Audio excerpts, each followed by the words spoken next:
أعوذ بالله من الشيطان الرجيم. بسم الله الرحمن الرحيم. الحمد لله الذي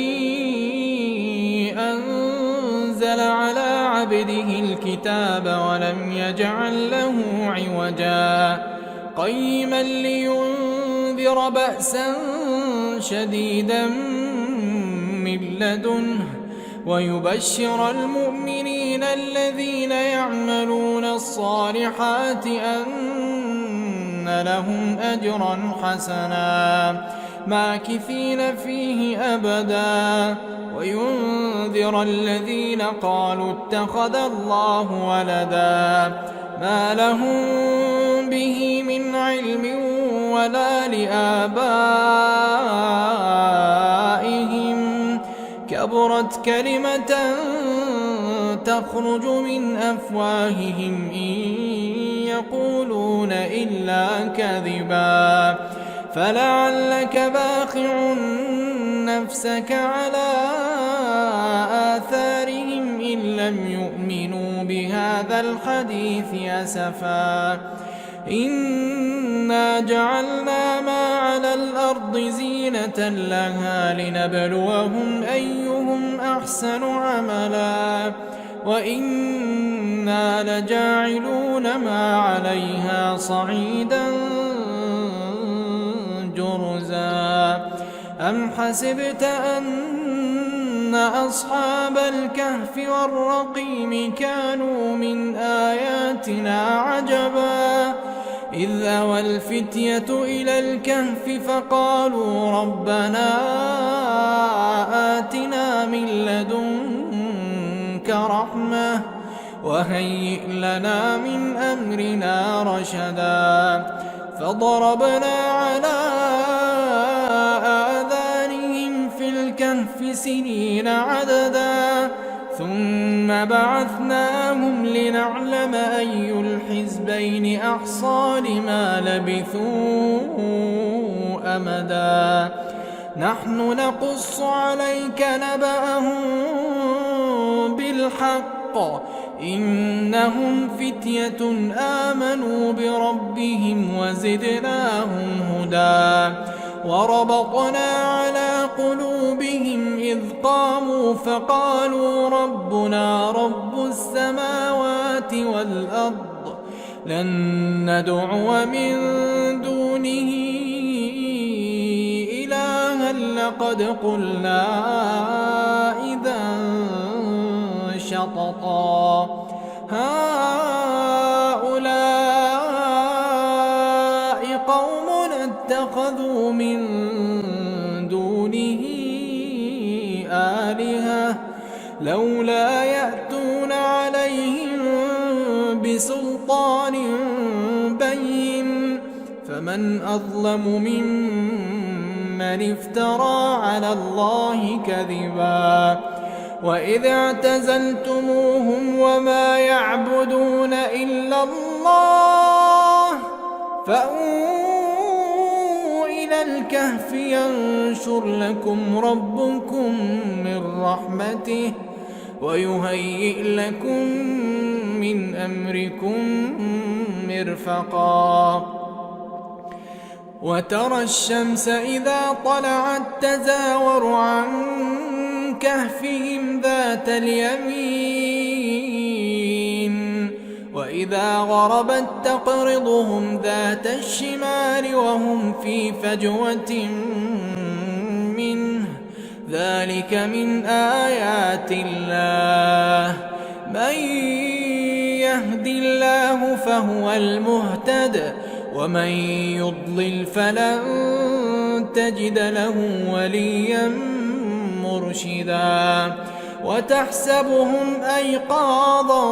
وهم رقود ونقلبهم ذات اليمين وذات الشمال وكلبهم باسط ذراعيه بالوصيد لو اطلعت عليهم لوليت منهم فرارا ولملئت منهم رعبا وكذلك بعثناهم ليتساءلوا بينهم قال قائل منهم كم لبثتم قالوا لبثنا يوما أو بعض يوم قالوا ربكم أعلم بما لبثتم فابعثوا أحدكم بورقكم هذه إلى المدينة فلينظر أيها أزكى طعاما فليأتكم برزق منه وليتلطف ولا يشعرن بكم أحدا إنهم إن يظهروا عليكم يرجموكم أو يعيدوكم في ملتهم ولن تفلحوا إذا أبدا وكذلك أعثرنا عليهم ليعلموا أن وعد الله حق وأن الساعة لا ريب فيها إذ يتنازعون بينهم أمرهم فقالوا ابنوا عليهم بنيانا ربهم أعلم بهم قال الذين غلبوا على أمرهم لنتخذن عليهم مسجدا سيقولون ثلاثة رابعهم كلبهم ويقولون خمسة سادسهم كلبهم رجما بالغيب ويقولون سبعة وثامنهم كلبهم قل ربي أعلم بعدتهم ما يعلمهم إلا قليل فلا تمار فيهم إلا مراء ظاهرا ولا تستفت فيهم منهم أحدا ولا تقولن لشيء إني فاعل ذلك غدا إلا أن يشاء الله واذكر ربك إذا نسيت وقل عسى أن يهديني ربي لأقرب من هذا رشدا ولبثوا في كهفهم 300 سنين وازدادوا 9 قل الله أعلم بما لبثوا له غيب السماوات والأرض أبصر به وأسمع ما لهم من دونه من ولي ولا يشرك في حكمه أحدا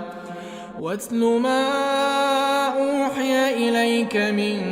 كتاب ربك لا مبدل لكلماته ولن تجد من دونه ملتحدا واصبر نفسك مع الذين يدعون ربهم بالغداة والعشي يريدون وجهه ولا تعد عيناك عنهم تريد زينة الحياة الدنيا ولا تطع من أغفلنا قلبه عن ذكرنا واتبع هواه وكان أمره فرطا وقل الحق من ربكم فمن شاء فليؤمن ومن شاء فليكفر إنا أعتدنا للظالمين نارا أحاط بهم سرادقها وإن يستغيثوا يغاثوا بماء كالمهل يشوي الوجوه بئس الشراب وساءت مرتفقا إن الذين آمنوا وعملوا الصالحات إنا لا نضيع أجر من أحسن عملا أولئك لهم جنات عدن تجري من تحتهم الأنهار يحلون فيها من أساور من ذهب ويلبسون ثيابا خضرا من سندس واستبرق متكئين فيها على الأرائك نعم الثواب وحسنت مرتفقا واضرب لهم مثلا الرجلين جعلنا لأحدهما جنتين من أعناب وحففناهما بنخل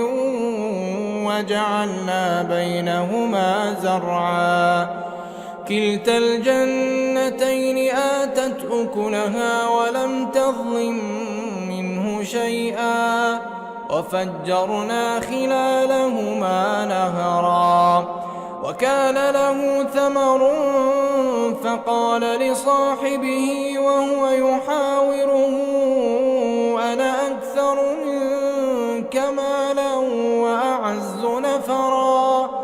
ودخل جنته وهو ظالم لنفسه قال ما أظن أن تبيد هذه أبدا وما أظن الساعة قائمة ولئن رددت إلى ربي لأجدن خيرا منها منقلبا قال له صاحبه وهو يحاوره أكفرت بالذي خلقك من تراب ثم من نطفة ثم سواك رجلا لكن هو الله ربي ولا أشرك بربي أحدا ولولا إذ دخلت جنتك قلت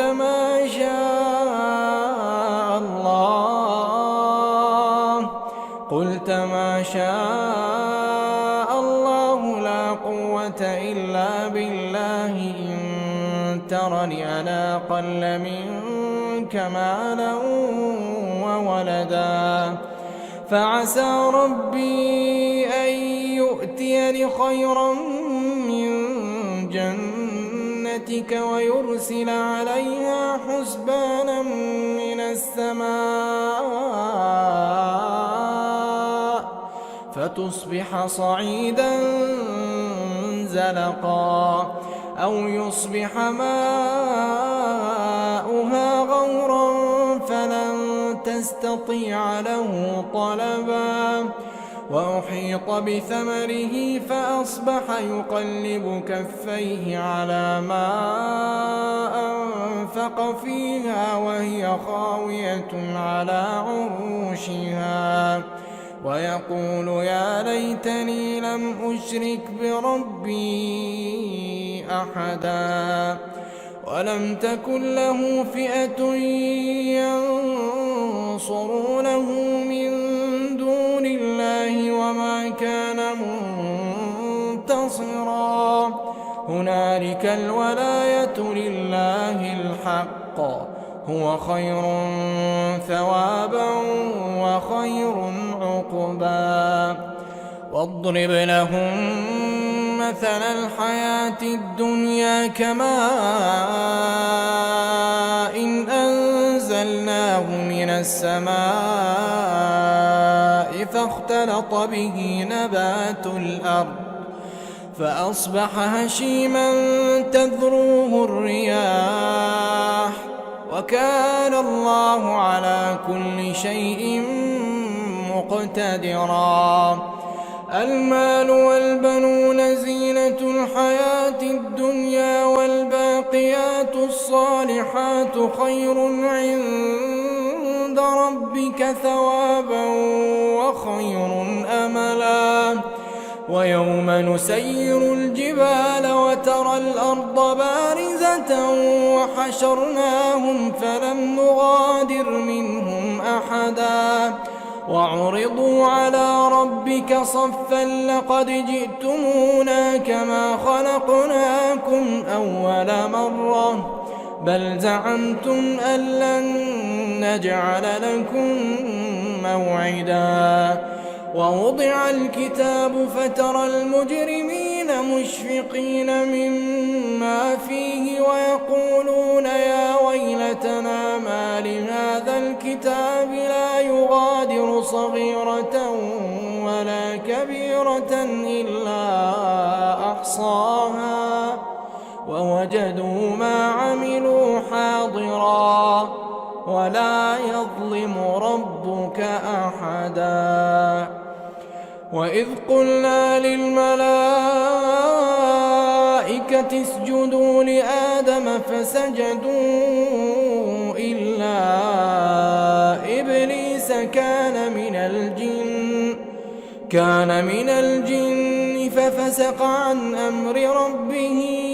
أفتتخذونه وذريته أولياء من دوني وهم لكم عدو بئس للظالمين بدلا. ما أشهدتهم خلق السماوات والأرض ولا خلق أنفسهم وما كنت متخذ المضلين عضدا. ويوم يقول نادوا شركائي الذين زعمتم فدعوهم فلم يستجيبوا لهم وجعلنا بينهم موبقا. ورأى المجرمون النار فظنوا أنهم مواقعوها ولم يجدوا عنها مصرفا. ولقد صرفنا في هذا القرآن للناس من كل مثل وكان الإنسان أكثر شيء جدلا. وما منع الناس أن يؤمنوا إذ جاءهم الهدى ويستغفروا ربهم إلا أن تأتيهم سنة الأولين أو يأتيهم العذاب قبلا. وما نرسل المرسلين إلا مبشرين ومنذرين ويجادل الذين كفروا بالباطل ليدحضوا به الحق واتخذوا آياتي وما أنذروا هزوا. ومن أظلم ممن ذكر بآيات ربه فأعرض عنها ونسي ما قدمت يداه إنا جعلنا على قلوبهم أكنة أن يفقهوه وفي آذانهم وقرا وإن تدعهم إلى الهدى فلن يهتدوا إذن أبدا. وربك الغفور ذو الرحمة لو يؤاخذهم بما كسبوا لعجل لهم العذاب بل لهم موعد لن يجدوا من دونه موئلا. وتلك القرى أهلكناهم لما ظلموا موعدا. وإذ قال موسى لفتاه لا أبرح حتى أبلغ مجمع البحرين أو أمضي حقبا فلما بلغا مجمع بينهما نسيا حوتهما فاتخذ سبيله في البحر سربا فلما جاوزا قال لفتاه آتنا غداءنا لقد لقينا من سفرنا هذا نصبا قال أرأيت إذ أوينا إلى الصخرة فإني نسيت الحوت وما أنسانيه إلا الشيطان أن أذكره واتخذ سبيله في البحر عجبا قال ذلك ما كنا نبغي فارتدا على آثارهما قصصا فوجدا عبدا من عبادنا آتيناه رحمة من عندنا وعلمناه من لدنا علما قال له موسى هل أتبعك على أن تعلمني مما علمت رشدا قال إنك لن تستطيع معي صبرا وكيف تصبر على ما لم تحط به خبرا قال ستجدني إن شاء الله صابرا ولا أعصي لك أمرا قال فإن اتبعتني فلا تسألني عن شيء حتى أحدث لك منه ذكرا فانطلقا حتى إذا ركبا في السفينة خرقها قال أخرقتها لتغرق أهلها لقد جئت شيئا إمرا قال ألم أقل إنك لن تستطيع معي صبرا قال لا تؤاخذني بما نسيت ولا ترهقني من أمري عسرا فانطلقا حتى إذا لقيا غلاما فقتله قال أقتلت نفسا زكية بغير نفس لقد جئت شيئا نكرا قال ألم أقل لك إنك لن تستطيع معي صبرا قال إن سألتك عن شيء بعدها فلا تصاحبني قد بلغت من لدني عذرا فانطلقا حتى إذا أتيا أهل قرية استطعما أهلها فأبوا أن يضيفوهما فوجدا فيها جدارا يريد أن ينقض فأقامه قال لو شئت لاتخذت عليه أجرا قال هذا فراق بيني وبينك سأنبئك بتأويل ما لم تستطع عليه صبرا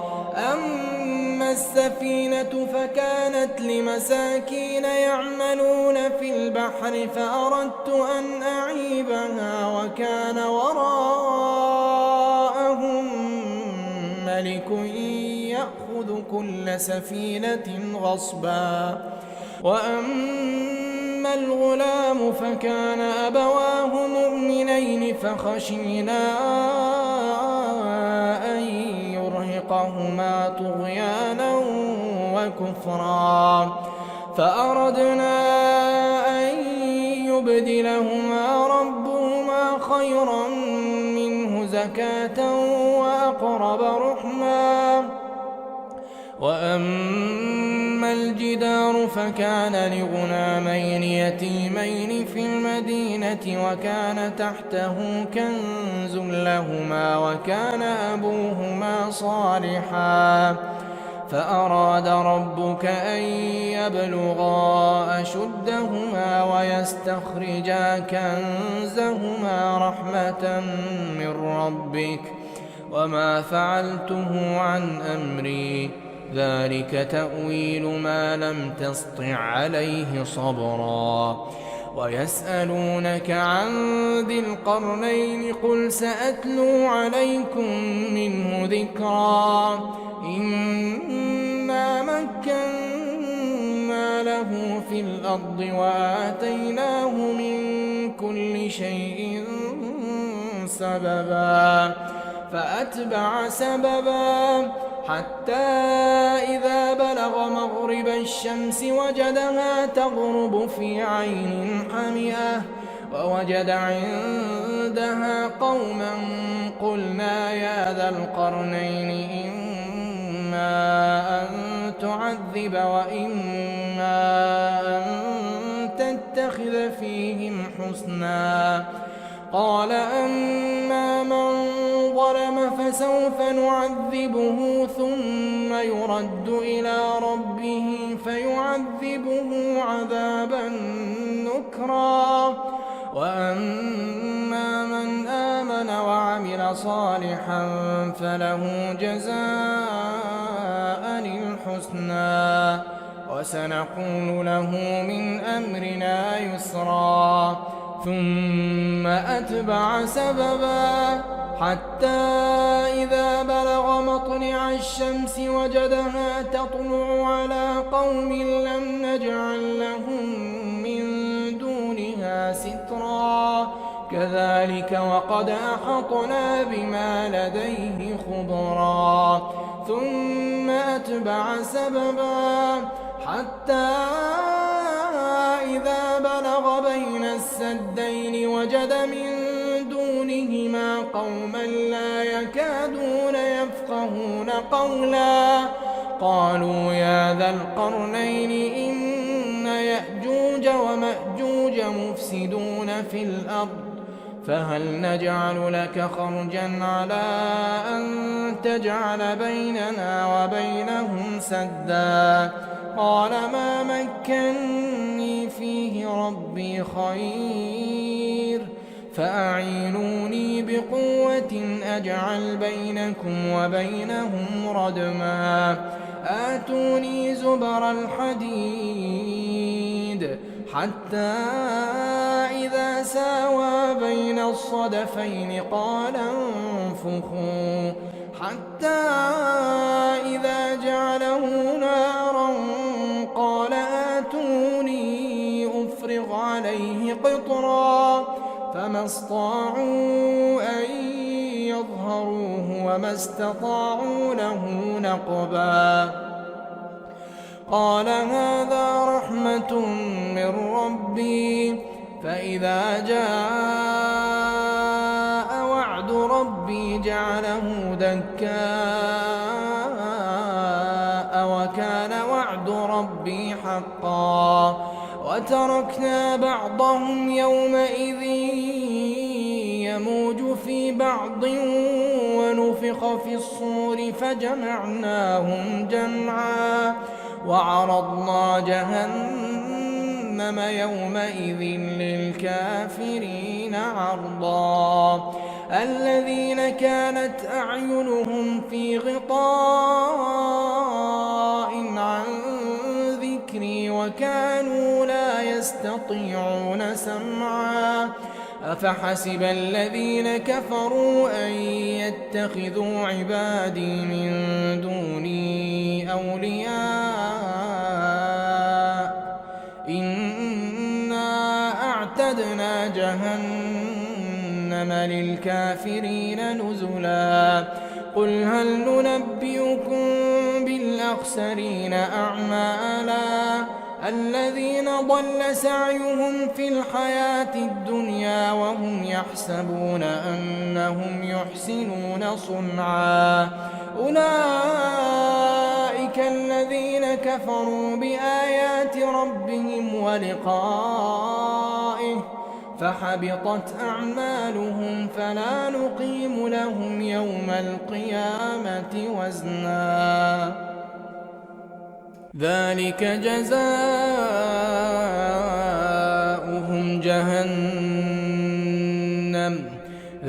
جزاؤهم جهنم بما كفروا واتخذوا آياتي ورسلي هزوا إن الذين آمنوا وعملوا الصالحات كانت لهم جنات الفردوس نزلا خالدين فيها لا يبغون عنها حولا قل لو كان البحر مدادا لكلمات ربي لنفد البحر قبل أن تنفد كلمات ربي ولو جئنا بمثله مددا قل إنما أنا بشر مثلكم يوحى إلي أنما إلهكم إله واحد فمن كان يرجو لقاء ربه فليعمل عملا صالحا ولا يشرك بعبادة ربه أحدا.